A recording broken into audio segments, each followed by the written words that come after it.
Right now, I can see it, I can smell it, I can hear it. The sheep is gonging, and the lights are turning off. Lidakor, take us away. Ladies and gentlemen, welcome to the Elite Gaming Channel Golden League Playoffs. This is the second weekend of the group stage of the playoffs of the Elite 8.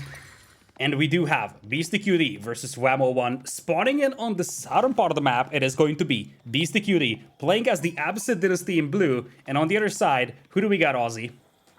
Spawning in on the north side of the map, playing as the Delhi Sultanate, we've got Wham01.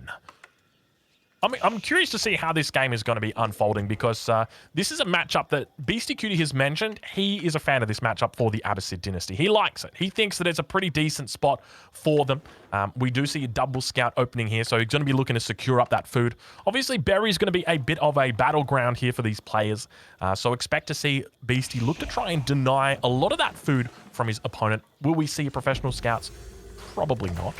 But will we see aggression? Will we see camels? Will we see horsemen on those berries, on those deer? I suspect we may. It's a possibility. Now, this is not a good civilization matchup for Beast with the Abbasids because in Beast's perspective, the Abbasid is a defensive civilization that's going to capitalize on the two town centers. And I just recently watched a video from Beasty on the Abbasids, and he talked in detail about the mindset that you have when you play the Abbasid Dynasty. And his concept playing this civilization is that you're just going to build two town centers, play very defensive, keep building army, and wait for your opponent to attack you. You don't age up because the moment you do, you're gonna get overrun. It's more about staying in feudal, defending against that early aggression, and the moment you take one decisive win in that battle, you can decide to either go counterattack or you go to castle edge. So it is a very defensive concept. But the problem here is that if there is any civilization that can just get away not pushing your base, it is the Delhi Sultanate, because they would just be like, okay, you can boom on two town centers, we're gonna have the sacred sites. So it's gonna be an interesting dynamic to take a look at going into this game. Yeah, I'm curious to see how it unfolds and how Beasty looks to play it, because obviously two town centers is going to be his play here. Whether he looks to extend it out in a bit of a feudal battle, whether he looks to even add in a third town center, it could be an option. But I think two TCs is all he's going to need here. And by the same token, I'm curious what direction Wham goes, because we have begun to see players starting to invest more heavily in scholars. Earlier in the day, we did see the Delhi come out for the Muslim, and he was hitting numbers of like 26 scholars at the same time. It was absolutely ludicrous. Yeah, we'll have to see how he plays it. But both the upgrades coming through at the moment for Wham, and I mean, coming into this game, you'd expect Beastyqt to be the favorite, but obviously this is a best of 7, so it's going to be a true test of skill. Who's got the most control out of these? Out of realistically all the civilizations, because players here are going to be forced to play civilizations that they might not be comfortable with. Yeah, that's exactly it. And as you said, Beasty is the favorite of this set, but Wham is no pushover. In fact, I feel like he's the person in the top 8 that has potentially the highest upset potential, so to say. So he's the type of guy that he has played some really good sets before. In fact, he did play against... let me do the math on this.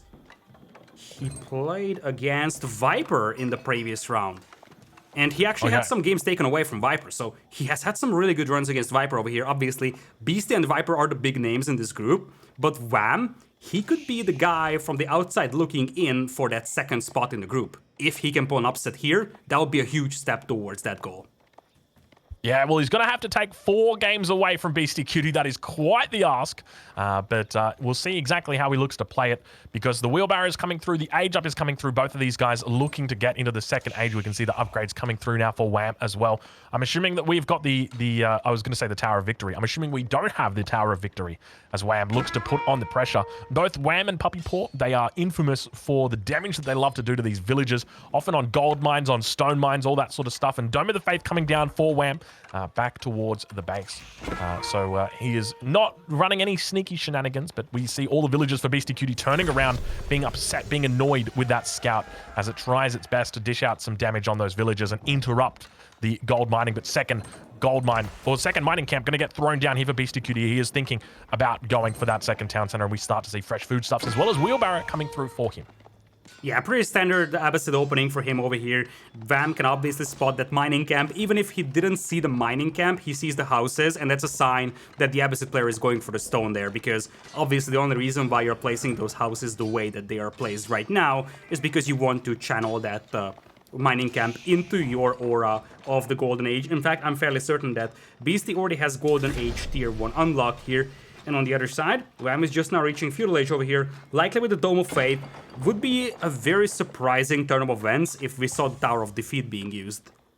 Yeah, the Tower of Defeat, it's something that rarely comes out. Probably needs a little bit more of a buff. Maybe give it like 25% or maybe even 30% on those numbers, and then you might actually start seeing it come out a little bit more. But Scholar's just way too important for the Delhi way of life to ignore and to only have, you know, a smaller amount of them out. But now we can see that Villager for Beastyqt going to be trying to drop off the gold at the mining camp. Unfortunately, being interrupted a number of times. Beasty going to be sitting up at about half the amount of stone he needs for that second town center. As the villagers continue to drop off stone, he is indeed intent on dropping down this second town center as quickly as possible as he begins to climb. We're now at the 6-minute mark. We'll take a look over at Wham's base and see what he is up to, but I suspect it's just going to be upgrades. Probably a bit of a double blacksmith as well. Do we have a double blacksmith coming out for him? No, only a single blacksmith at this point. Normally, you'd expect to see a double blacksmith. This is a bit weird. Tower's already coming up though for Beast, and you see he's going for the arrow slit. So part of the reason why he's going so heavy on that stone mining is because he wants to invest into arrows and said, look at that, the mind game's coming in here for Beasty. And we talked about this one at the beginning of the game. Beasty likes to play a defensive game with the Abbasids. How about just preventing the opponent from taking these sacred sites easily with the towers and then playing a defensive game? That could work out really well. Yeah, that works very well. And now Beasty going to be found out here. Going to have to walk away from the outpost that he'd initially put down. We can see the scouts come up to support it. Not going to be looking to put down preemptive walls just yet. We did see Wham try and wall that first sacred site. Was having to walk back away from it with his tail between his legs. Now going to be dropping down that wall around the sacred site, looking to try and get it up. And we can see there's plenty of action coming out. A lot of spearmen out here as well. You can see they are very intent on killing this villager. I mean, you have to wall in these sacred sites, and Wham is probably already quite angry at the fact that one of those towers went up and he's gonna be cut off from one of those sacred sites. It looks like the villager is gonna get down, but this is a small loss over here for Beasty. So obviously he's gonna have no problem with the villager production. He lost one villager, but he managed to delay that sacred site from the opponent. So that's a pretty reasonable trade here for Beasty. Yeah, definitely a good little trade for him there. And keep in mind, he's got that second town center that is up. Interestingly, we don't have the third sacred site really being very contested. If we take a look at it over towards the east of the map, obviously Beasty's already got the outpost down on the first one. He's now looking to put an outpost down on that third sacred site, but I can't help but feel it might be a little bit too late. We already see a horseman out here standing by, ready to guard this sacred site in case there's any units that look to contest it, villagers that look to drop down outposts, all that shenanigan. It is going to be spotted out well and truly in advance. Yeah, and Beasty has no army to escort the villager to get that tower up, so Wham should be able to control that sacred site. And I love how Wham is walling in the sacred site. This is one of the more underappreciated things to do, because this makes sure that you don't have to focus on that specific sacred site. It looks like Wham is actually leaving that sacred site just when the villager comes in, so could actually come as a surprise for him that there is going to be a tower on that sacred site. This is actually quite alarming for him. He was staying in there. He said, okay, there's no villager coming. There's probably going to be no villager coming anymore. He's going to be surprised to see that tower going up for Beasty. Yeah, a little bit of a mistake coming out here from him. I've seen him do this before where he'll send out a guard initially and then he'll move them on to another position. But fortunately, he's got a spearman here who's going to be looking to pick up the slack that those damn horsemen seem to have left. But take a look at Beastyqt. He is on a third town center, dropping this down between the berries and the deer. He is in an absolute insane state of boom right now. He is looking to go to the next level. We talked about it earlier. I said, you know, would we see a third town center? I deemed it unlikely, but it seems like it is a likely course of action as Beasty looks to secure the economic lead here. This is a very interesting topic to talk about going into the next phase of the AoE for meta, because the thing is that the players start to become more and more greedy. Like, if you go back 2 or 3 months in the meta, French were essentially playing one town center all the time, right? And most civilizations actually played one town center. Now you're seeing almost in every single game, every single civilization adding a second town center. So players start to deviate from that early aggression meta with, you know, the good old school ram pushes and whatnot, and they start to play a lot more greedy. And as a response to that, the Abbasids also have to play more greedy than what they used to. They used to play with 2 town centers, so now you have to evaluate the possibility of going for 3 town centers instead, because you need to make sure that you have that eco lead that you so desperately need against other civilizations. I think this is a really smart adaptation for Beastyqt.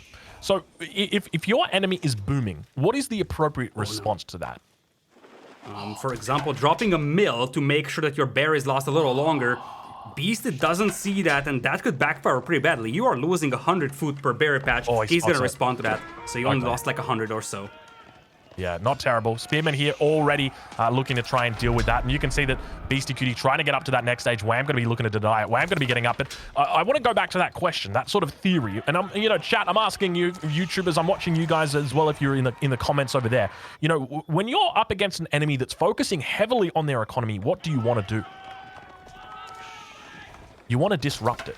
You want to stop it. You don't want the 3 town centers to be successful, because the longer they stay alive, the more they keep making those villages, then the bigger economy that they're going to have. So typically, if your enemy's going for like a 2nd town center or a 3rd town center, typically you would see some sort of aggression targeted towards that. You would see a ram push. You would see heavy raids coming through on that.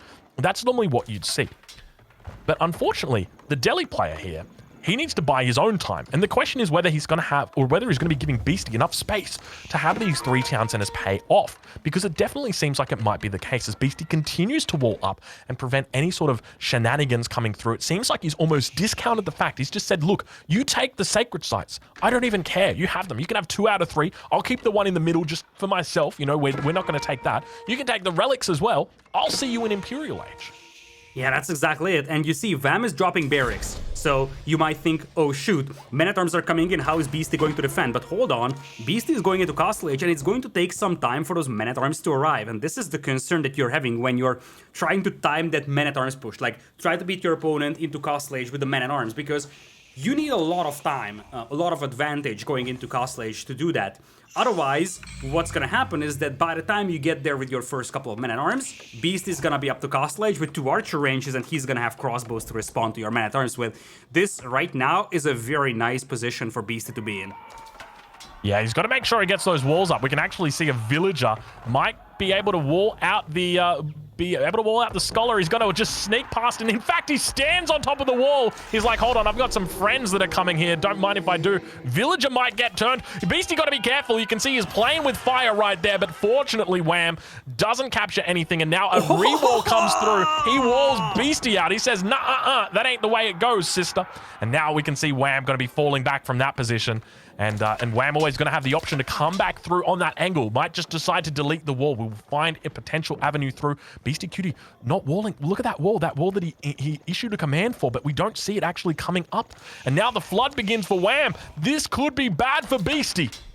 Possibly, because Beastie is just now reaching Castle Age over here, and Wham, he's gonna have the power of 5 relics and 2 sacred sites over here, so the power spike could be pretty massive. Beastie has the villager lead, but can he keep that up? That's the question, because now the first couple of horsemen are coming in, and Beastie's response to this one is gonna be camel archers and crossbows. Yeah, makes sense going for the camel archer, but the question is whether Wham's going to have the micro to deal with it. We can see the men-at-arms as well as the horsemen making their way up, but they're falling right into the arms, or rather into the spears of the spearmen. All those relics coming back, and Beastyqt with a huge mass of spearmen right here, looking to defend, and this is one of the mistakes Abbasid players make very often, but Beastyqt has not made it here. It might seem tempting to make barracks and archery ranges in the transition period and wait for your crossbows and your men-at-arms, but then you leave yourself vulnerable, and here we can see Beastie able to repel these men-at-arms with just spearmen and a single camel. Yeah, that's exactly it. Those camel archers, they do have a pretty decent armor piercing power because their base damage is very nice, but that was only the first wave of men-at-arms. Only like 2 or 3 of them was on the battlefield, so part of that was obviously just numbers advantage for Beastie. The next wave could be a little more devastating. You already have 18 men-at-arms over there. Beastie only have 3 crossbowmen, and stopping that could be a lot more problematic, especially with those blacksmith upgrades soon becoming a reality for Wham as well in Castle Age. Yeah, this is actually looking really good for Beastie. You can see Beastie's sort of done the math. He's like, okay, well, hold on a minute. You can have the 2 sacred sites. You can have the 5 relics. I don't care. You keep them. I'm going to go 3 town centers, and I'm just going to boom it up. And the thing is, right, Beastie has survived the hardest part. The hardest part is the flood of men-at-arms and horsemen that come in right after that Castle Age from Wham comes through. He survived that. Now, everything for him, everything has gone to plan. We don't have the sacred site timer ticking for it. Everything is looking good. He just needs to chill back. We just need to take our time. build up a decent mass of crossbows, and as I said, we'll see you in the Imperial Age. I mean, it might not get to there. It might be in a Castle Age, but Beastyqt going to be happy with his position, but he's got to be careful. Losing a couple of crossbows here on the front line isn't going to help him out at all. Yeah, that's exactly it. He needs to play defensive here because his villager count is great. 86 villagers. That's a villager count that you often see players go to Imperial with, as you pointed out. So the eco is always set up for Beasty. He's gonna add like 15, 20 more villagers at maximum, and he's fine. In fact, he already started his farm transition, so he's gonna be very well set up long term. The question is how Vam is going to push that one, because one thing we haven't talked about yet is that we already have 3 Tower Elephants out there. Correct me if I'm wrong, but the Camel Archers would also debuff those, so the impact of those could also be a little smaller than usual. You are wrong. They affect only horse cavalry. They do not affect elephants. In fact, I did not know that. Yeah, there you go. So, yes, but I will note that spearmen do counter cavalry. They also do technically counter elephants. They do get that extra damage. But no, the camel unease does not affect elephants. It only affects cavalry units. I don't know whether camel unease affects other camels, though. That is it. That's a good question. Like mutual debuffing. Looks like the Northern Sacred Site is gonna be decapped by Beasty. On the other hand, Central Sacred Site now being capped. And you still have 4 elephants though, and it seems like those Camel Archers, they won't be able to do much against those elephants. Spearman could be really useful here for Beasty though, of course. He's got the Phalanx upgrade on them, and that is going to help immensely reaching those elephants. And you gotta reach them, because if you don't, oh boy, you could be in trouble with those elephants moving towards you. Beasty's probably gonna start working towards a castle. Speaking of a castle though, Vam's got enough stone for that, and I can see Vam going crazy over here because he doesn't want this game to be longer than, let's say, 20 minutes at maximum. Yeah, and we now see the villagers moving out. There's only 8 of them, but there's a couple more in tow coming through. And I got to say, I like the timing here for Wham. It's right before that keep comes down for Beasty. We can see the forward keep coming down for Wham.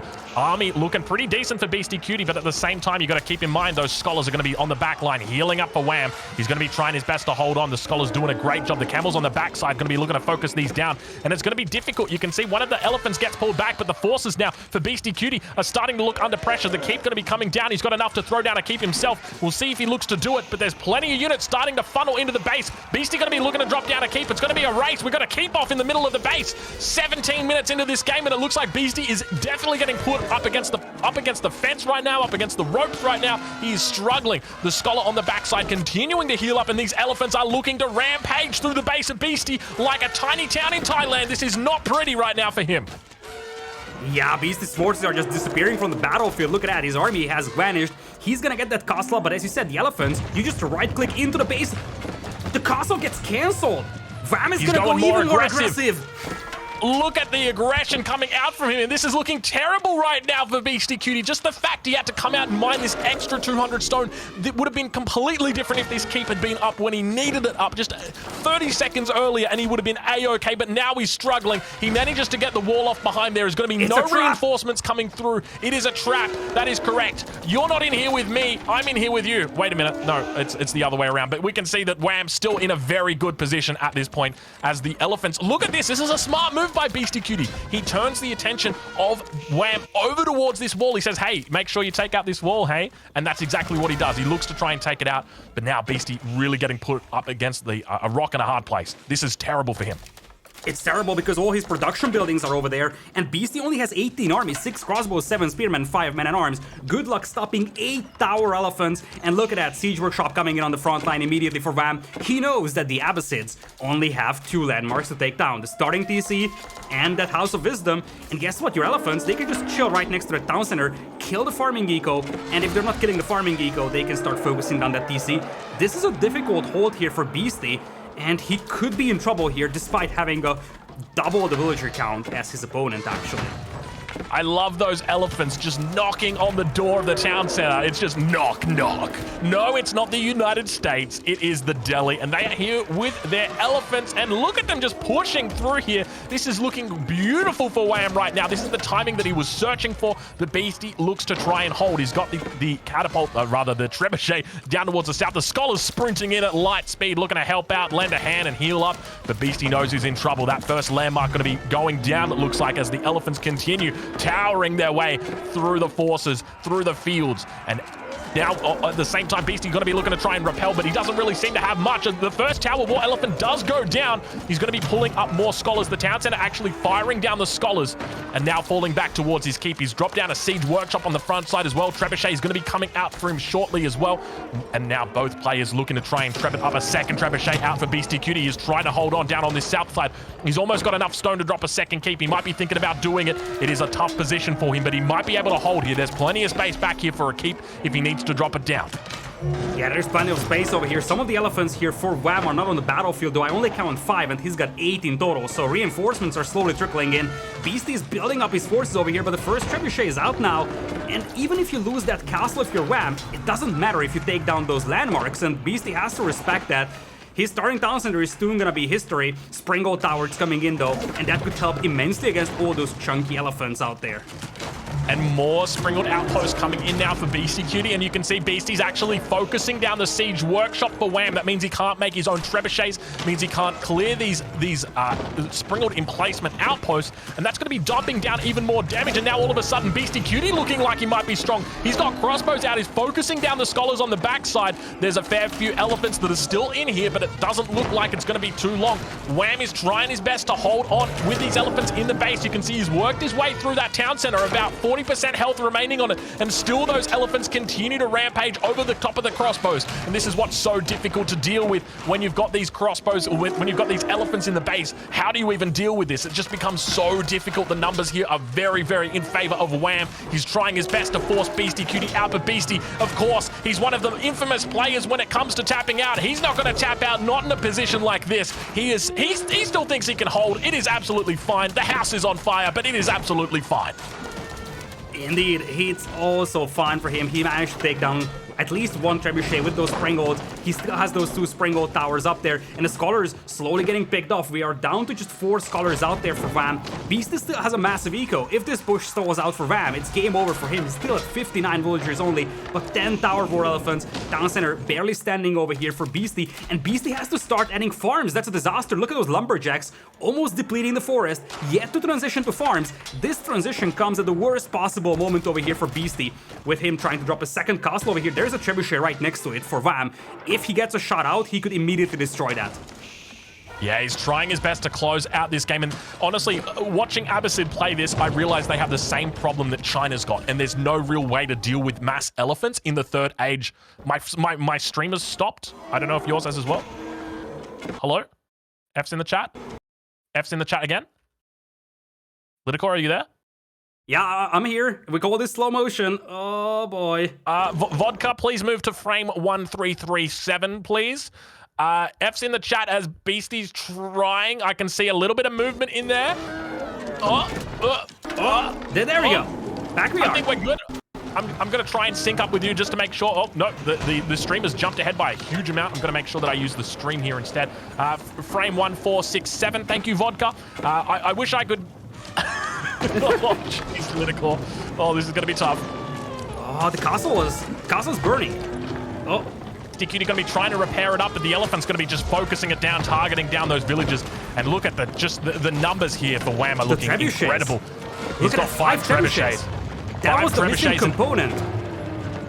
But now he's got the trebs out. That is what really seals the deal here.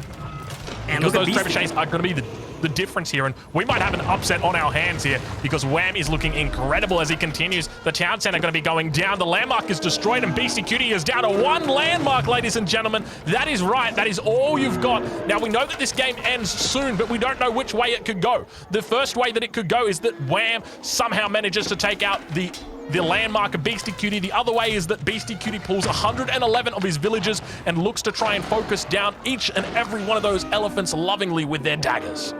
But where are the repair villagers? I mean, that House of Wisdom is down to 60% health, and there is 4 trebuchets setting up here. The elephants are knocking on the door, but that's not the problem for Beasty. The problem is the trebuchets, and no response from Beast to those. In fact, Vam is pulling his villagers. He knows that it's all about taking that building down, and Beasty, still no reaction to that aggression. He's not pulling the villagers, trying to stop those trebuchets. Quick was stopping it, though.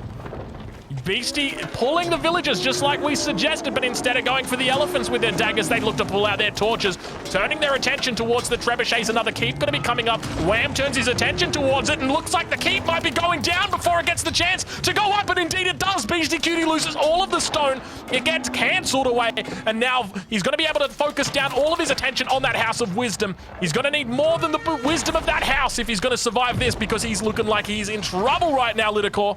Good game gets called. Wham is successful. Beastyqt taps out for the first time in his career.